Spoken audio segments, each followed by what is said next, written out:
ধন্যবাদ জানিয়ে সবাইকে শুরু করছি আজকের ক্লাস। তোমরা নিশ্চয়ই সবাই ভালো আছো। আজকে আমি পড়াতে যাচ্ছি শামসুর রহমানের একটা কবিতা, তোমাকে পাওয়ার জন্য হি স্বাধীনতা। নবম দশম শ্রেণী দুটোতেই পাঠ্য শামসুর রহমানের এই কবিতাটি। আমরা কবিতাটি পড়ানোর আগে শামসুর রহমান সম্পর্কে একটু জেনে নিব।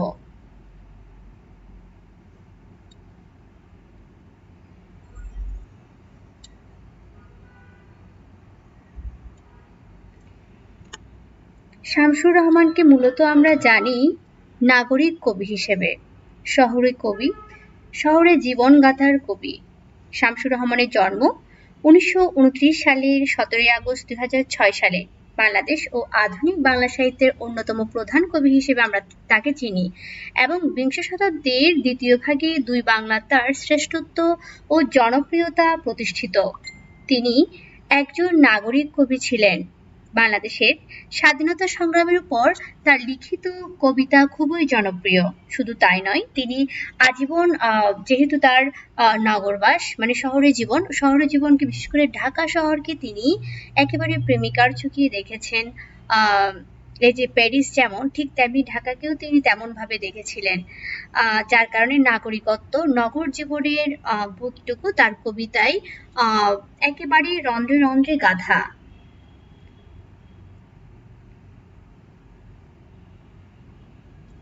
শামসুর রহমান সম্পর্কে আমরা যদি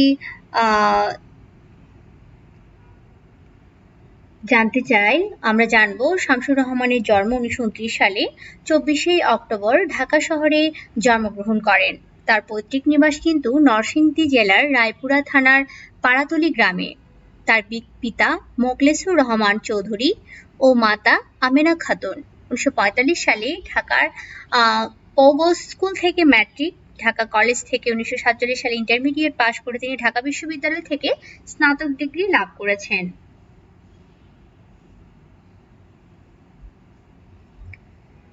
এছাড়া তিনি ঢাকা বিশ্ববিদ্যালয় থেকে সেখানে আবার ঢাকা বিশ্ববিদ্যালয়ে ডিগ্রি লাভ করেছেন। তার পেশা ছিল সাংবাদিকতা।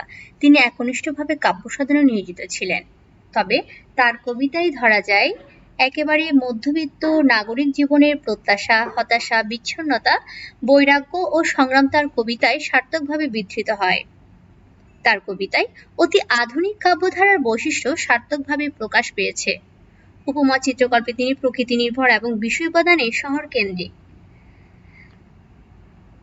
মূলত দেখা যায় তার কবিতার মধ্যে বা যার কবিতা তাকে আমরা আধুনিক নগরগাথার কবি হিসেবে চিনি, শহরে কবি হিসেবে চিনি, আধুনিক কবি হিসেবে চিনি। তার চিত্রকল্প তাই তো শহর কেন্দ্রিক হবে।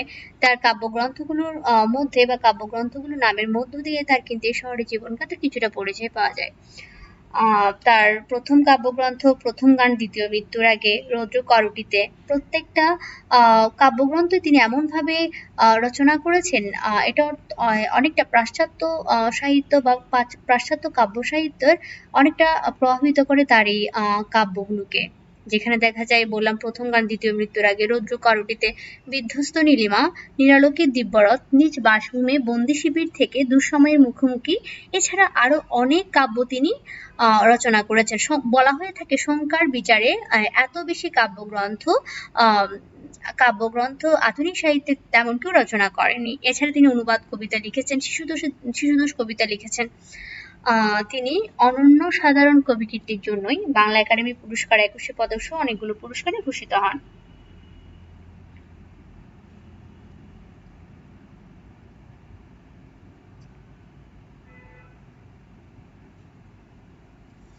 শামসুর রহমানের কয়েকটা কাব্যগ্রন্থ একটু আলোচনা করলে আমরা দেখতে পাবো তার কাব্যগ্রন্থের মূল উপযোগী বিষয়গুলো কি ছিল। এই যে সবাই লিখছে প্রকৃতি, পল্লী, সুন্দর জীবনবোধ নিয়ে, কিন্তু তিনি একেবারে নগর জীবনের একেবারে ভেতরকার কাহিনীগুলো নিয়ে এসেছেন তার কাব্যগ্রন্থগুলোর মধ্যে। দেখা যাচ্ছে প্রথম গান, দ্বিতীয় মৃত্যুর আগে যে কাব্যগ্রন্থ, তিনি জন্মেছেন ঠিকই, তার মৃত্যু হয়েছে, তবে তার আর্থিক মৃত্যু, শারীরিক মৃত্যু তিনি অপেক্ষা করছেন না। তার হচ্ছে প্রথম গান তিনি গাইবেন, তা হচ্ছে দ্বিতীয় মৃত্যুর আগে। দ্বিতীয় মৃত্যু হচ্ছে তার শারীরিক মৃত্যুকে এই যে জীবনবোধগুলো অনেকটা জটিল এবং হচ্ছে জীবনবোধের জীবনগাথা রচিত আছে এই কাব্যগুলোর মধ্যে। রৌদ্র করুটিতে বিধ্বস্ত নীলিমা, যেখানে দেখা যায় কি আকাশ নীল থাকার কথা সেখানে নীলিমা যেন ভেঙে পড়ছে। মানুষের এই যে অস্থিরতা, মানুষের যে বিভিন্ন ধরনের তাণ্ডব কলা বিগ্রহ, তারপর হচ্ছে কোলাহল, মানুষের মধ্যে যে এই যে হিংসা রেষারেষি, এসব কিছুকে তিনি কাব্যগ্রন্থের মাধ্যমে দেখিয়েছেন এবং কাব্যটির নামও করেছেন সুন্দরভাবে বিধ্বস্ত নীলিমা। এছাড়া দেখা যায় নিজ বাসভূমে বন্দি শিবির থেকে তিনি লিখেন যখন দেশ স্বাধীন হবে বা দেশ স্বাধীন হওয়ার আগেই, দেশটা যখন পাকিস্তানিদের শোষণে জর্জরিত, যখন দেশে যুদ্ধ চলছে, ঠিক তখনই তিনি বাংলাদেশকে বন্দি শিবির বলেছেন এবং তিনি বন্দি শিবির থেকেই লিখছেন, এই ধরনের মন্তব্য পোষণ করেন। আমরা এর চেয়ে বেশি কিছু না বলি, বরং তার এই যে মৃত্যুটা এবং তার মৃত্যু হচ্ছে 2006 সালে মৃত্যুবরণ করেন 17ই আগস্ট।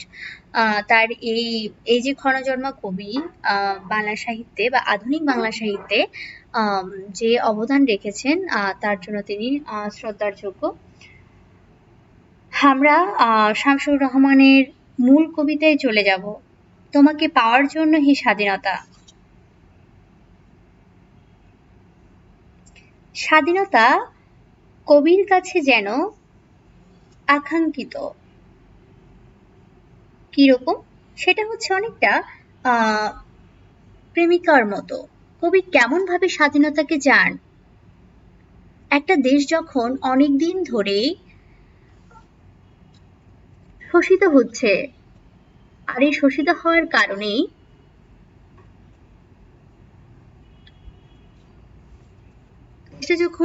একটা দেশ যখন শোষিত হয়, অনেকদিন শোষণ অত্যাচার সহ্য করে, প্রথমত আমরা 200টা বছর ব্রিটিশদের শাসনে ছিলাম, এরপর 1947 সালে দেশভাগ হলো। দেশভাগ হওয়ার পরেও আমরা কিন্তু সঠিক স্বাধীনতা পাইনি, ঠিক আরো 23টা বছর আমাদের পরাধীনতায় কাটাতে হয়েছে। সেই স্বাধীনতার প্রয়াসী কবি শামসুর রহমান, যার কারণে লিখেছে তোমার জন্য হে স্বাধীনতা। তাহলে স্বাধীনতা কবি স্বাধীনতাকে কিভাবে চাচ্ছেন, বা তোমাকে পাওয়ার জন্য আমাকে কি কি ঠিক বিসর্জন দিতে হয়েছে, সেই কথাগুলো এখানে ব্যক্ত আছে, সেটা সম্পর্কে জানাবো।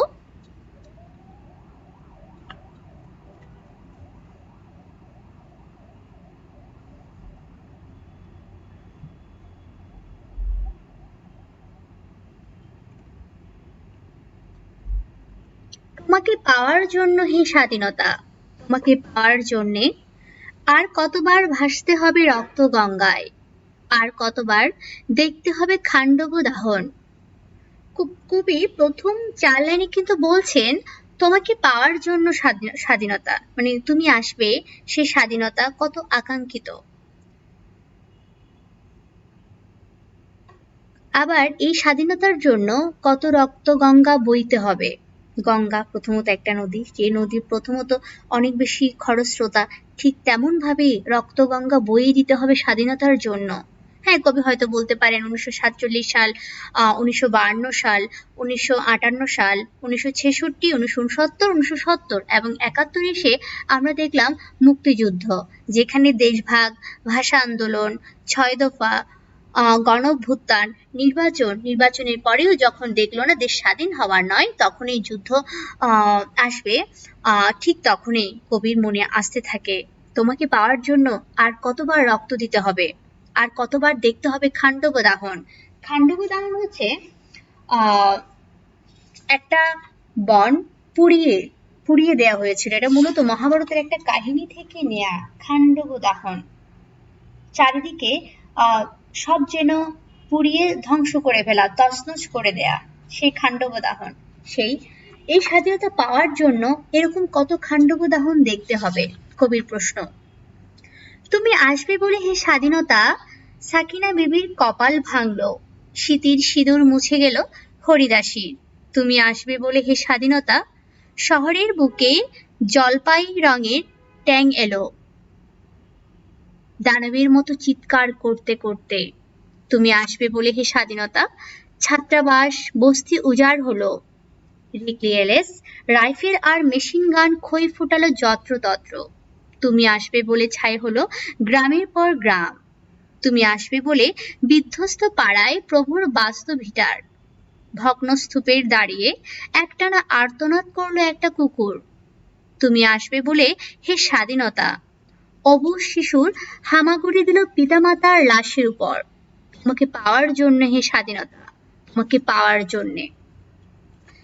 তাহলে আপনারা নিশ্চয়ই বুঝতে পারছেন প্রতিটা লাইনে যেন এই স্বাধীনতার জন্য কত ত্যাগ এবং তিতিক্ষার গল্প, তিতিক্ষার ইতিহাস লেখা আছে। একটা স্বাধীনতা আসবে, আমরা স্বাধীনতা পাবো, একটা দেশ স্বাধীন হবে, একটা দেশ সার্বভৌম হবে, আমরা একটা স্বাধীন ভূখণ্ড পাবো, তার জন্যই এত কিছু। যেখানে রক্ত গঙ্গায় ভাসতে হচ্ছে, খান্ডব দাহন দেখতে হচ্ছে, সকিনার স্বামী যুদ্ধে গেল, তার স্বামী মারা গেল যুদ্ধে, তার কপাল ভাঙলো, হরিদাসী তার শীতের সিঁদুরও মুছে গেল, তার স্বামীও যুদ্ধে গেল। তুমি আসবে বলে, এই স্বাধীনতা আসবে বলে জলপাই রঙের ট্যাঙ্গুলো এলো এবং দানবের মতো দৈত্যের মতো চিৎকার করতে করতে। ছাত্রাবাস প্রথম দিনেই তো 1971 সালের 25শে মার্চ রাতেই তো ঢাকা বিশ্ববিদ্যালয়ের অনেকগুলো ছাত্রাবাস পুড়িয়ে দেওয়া হয়। এই ছাত্রাবাস বস্তি উজাড় করে দেওয়া হয়েছিল এবং যেখানে সেখানে শুধু এই যে রেক্লিয়ারেস রাইফেল এবং মেশিন গান খই ফোটাতে লাগলো। খই যেমন ফুটে, ধান যেমন চুলাই দিলে খইয়ের মতো ফুটতে থাকে, ঠিক তেমন ভাবেই যেন মেশিন গানের আওয়াজ চারিদিকে ফুটতেছিল। বলছে তুমি আসবে বলে এরকম গ্রামের পর গ্রাম ছাই হয়ে গেল, গ্রাম পুড়িয়ে দেয়া হচ্ছে, ধ্বংসযজ্ঞ চালাচ্ছে পাকিস্তানিরা। বলছে প্রভুর বাস্তবিতা, যে এই প্রভু মানে মনে করো একটা কুকুর মূলত বিশ্বস্ত প্রাণী। এই কুকুর কখনো কিন্তু তার প্রভুকে ছেড়ে কখনো যায় না। প্রভুর ভিটায় প্রভুরা সবাই চলে গেছে, অথবা প্রভুদের সবাইকে মেরে ফেলা হয়েছে, অথবা আগুন জ্বালিয়ে দেওয়া হয়েছে তাদের ঘরে। কিন্তু বলছে এই বিধ্বস্ত পাড়ায় প্রভুর বাস্তবিটার মধ্যে, বাস্তবিটা মানে হচ্ছে আজন্ম যার আমার বাস, যেখানে আমার দাদা, আমার বাবা, আমার পূর্বপুরুষ থেকে এসেছে, সেই বাস্তবিটাটা আগুনে ছাই হয়ে গেছে, বিধ্বস্ত হয়ে গেছে। সেখানে দাঁড়িয়ে অবিরতভাবে কুকুর ঘেউ ঘেউ করে চলেছে। এই স্বাধীনতা আসার জন্যই অবুঝ শিশুটি জানি না তার মা বাবা মারা গেছে, যার কারণে তার মা বাবার গায়ের উপর দিয়ে হামাগুড়ি দিয়ে যাচ্ছে, শুধু তো তোমার জন্য। সে তুমি কে? স্বাধীনতা, বড় আকাঙ্ক্ষিত সেই স্বাধীনতা। আর কতবার ভাসতে হবে রক্ত গঙ্গায়, আর কতবার দেখতে হবে খান্ডব দাহন। স্বাধীনতা তোমার জন্য থুরথুরে এক বুড়ো উদাস দাওয়ায় বসে আছেন, তার চোখের নিচে অপরাহ্নের দুর্বল আলোর ঝিলিক, বাতাসে নড়ছে চুল। আবার বলছে আর কতবার, এই একটা কথা কিন্তু বেশ কয়েকবার এসেছে, রক্ত গঙ্গার কথা, খান্ডব দাহনের কথা, চারিদিকে মানুষ মরছে, মানুষকে মেরে ফেলা হচ্ছে, বাড়িঘর পুড়িয়ে দিচ্ছে, যার কারণে খান্ডব দাহনের কথা বারবার কথাটি চলে আসছে। বলছে সেই স্বাধীনতা তোমার জন্য এক থুত্তুরে বুড়ে, মানে যার বয়সটা একেবারেই পড়ন্ত, সে উদাস দাওয়ায় বসে আছে, তার চোখে যেন বিকেল বেলা, বলছে বিকেল যখন হয়ে যায়, মানে বিকেল বা সন্ধ্যা, অপরাহ্নের দুর্বল আলোর ঝিলিক, সেও আশা করে হয়তো একদিন স্বাধীনতা আসবে। তার পুরো জীবন তো চলে গেছে, সে হয়তো একটিবারের জন্যই এই স্বাধীন বাংলাদেশ, স্বাধীনতা শব্দটি শুনে যেতে পারবে। এখানে তার চোখের নিচে অপরাহ্ন বলতে তার পরন্ত বয়সকে বোঝানো হয়েছে। বাতাসে নড়ছে চুল। স্বাধীনতা তোমার জন্যে মোল্লাবাড়ির এক বিধবা দাঁড়িয়ে আছে নরবরে খুঁটি ধরে দগ্ধ ঘরে। বলছে তোমার জন্যই তো অপেক্ষা মোল্লাবাড়ির সেই বিধবা বউ, তার স্বামী তো যুদ্ধে গিয়েছে, যুদ্ধে শহীদ হয়েছে, সেও দাঁড়িয়ে আছে দগ্ধ ঘরে খুঁটি ধরে। কারণ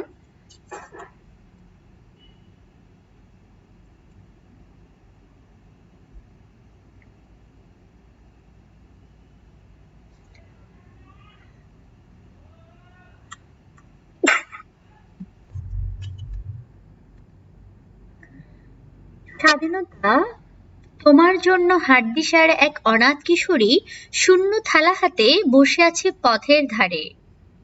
তোমার জন্য সগির আলী শাহবাজপুরের সেই জোয়ান কৃষক কেষ্টদাস জেলিপাড়ার সবচেয়ে সাহসী লোকটা মতলব মিয়া মেঘনা নদীর দক্ষ মাঝি গাজী গাজী বলে যে নৌকা চালায় উদ্দাম ঝড়ে রুস্তম শেখ ঢাকার রিকশাওয়ালা যার ফুসফুস এখন পোকার দখলে আর রাইফেল কাঁধে বনে জঙ্গলে ঘুরে বেড়ানো সেই তেজি তরুণ যার পদভারে একটি নতুন পৃথিবীর জন্ম হতে চলেছে।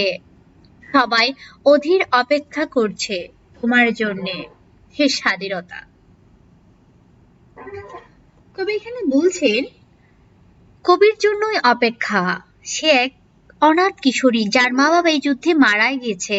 সেই কিশোরী হাড্ডিসার খেতে না পেয়ে তার শরীর অবস্থা হাড্ডিসার অবস্থা হয়েছে, যে শূন্য হাতে থালে পথের পাশে দাঁড়িয়ে আছে, কিন্তু ভিক্ষে সে পায় না। আবার তোমার জন্য এই স্বাধীনতা শুধু তোমার জন্য সগির আলী, সে শাহবাজপুরের জোয়ান কৃষক, সে অপেক্ষা করছে, কেষ্টদাস অপেক্ষা করছে, জেলেপাড়ার সাহসী লোকটা অপেক্ষা করছে, মতলব মিয়া যে মেঘনা নদীতে দক্ষ মাঝি, তারও অপেক্ষা দেশ স্বাধীন হবে। গাজী গাজী বলে যে নৌকা চালায় উদ্দাম ঝড়ে রুস্তম শেখ, সে ঢাকার রিকশাওয়ালা যার ফুসফুস এখন পোকার দখলে। এদেরও অপেক্ষা যুদ্ধ শেষ হবে, দেশ স্বাধীন হবে। বলছে ঢাকার রুস্তম শেখ যার ফুসফুস এখন পোকার দখলে, সে যুদ্ধে মারা গেছে এবং যুদ্ধের এই যে পরিস্থিতি, হয়তো কোথাও সে মরে পড়ে আছে, যার কারণে তার ফুসফুস পোকাই দখল করে নিয়েছে।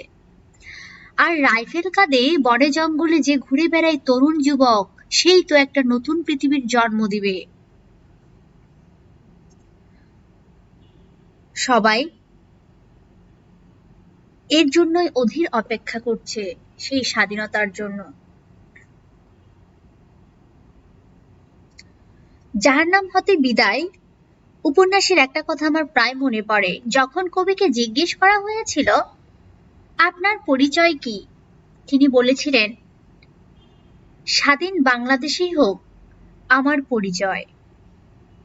সবাই কিন্তু এই মুক্তিযুদ্ধ নিয়ে যারা কবিতা লিখেছে, গল্প উপন্যাস লিখেছে, প্রত্যেকের একটাই প্রেরণা ছিল, একটাই উদ্দেশ্য ছিল, দেশ স্বাধীন হবে, সে স্বাধীন দেশে প্রাণ ভরে বুক ভরে নিঃশ্বাস নিয়ে বাঁচবে। তার জন্যই অপেক্ষা, অধীর অপেক্ষা, সেই কাঙ্ক্ষিত স্বাধীনতার জন্য। পৃথিবীর এক প্রান্ত থেকে অন্য প্রান্তে জ্বলন্ত ঘোষণার ধ্বনি প্রতিধ্বনি তুলে নতুন নিশান উড়িয়ে দামামা বাজিয়ে দিকবিদিক এই বাংলায় তোমাকে আসতেই হবে সে স্বাধীনতা। এবং কবি শেষ পংক্তিগুলোতে একেবারেই নির্ভীকভাবে বলে গেছেন স্বাধীনতাকে আসতেই হবে, সেটা পৃথিবীর যে কোনো প্রান্ত থেকেই হোক না কেন, যে কোনো প্রান্ত থেকে সেটা ধ্বনি বা প্রতিধ্বনি তুলুক না কেন, সে নতুন পতাকা উড়িয়ে চারিদিকে জয়ের দামামা বাজিয়ে এই বাংলায় সে আসবে। সেই কে? সেই স্বাধীনতা, সেই স্বাধীন শব্দটি তোমাকে আসতেই হবে। কবিতার মূল বক্তব্য ছিল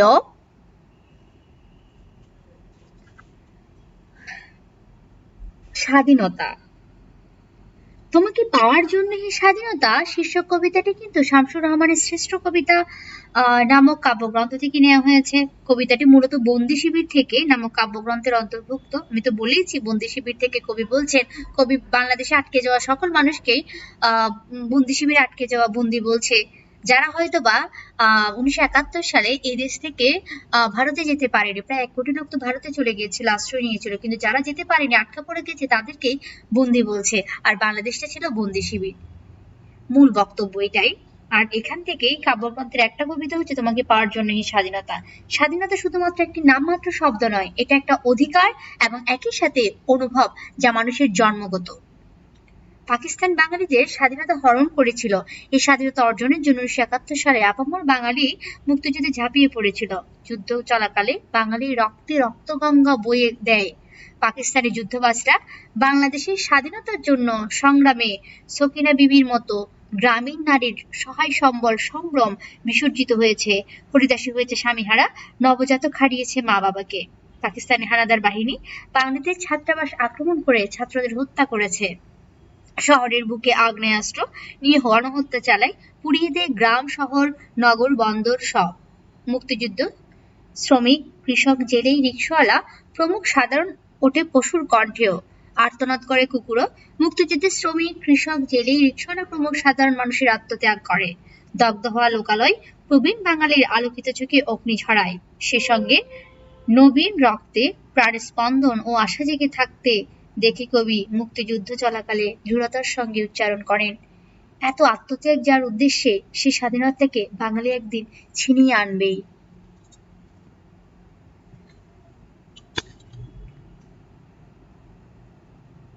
আশা করছি এখানে বেশ কয়েকটি শব্দ তো টিকা দিয়েছে। স্মৃতি সিঁদুর মুছে গেল হরিদাসীর কথাটা কিভাবে ব্যক্ত করা হয়েছে।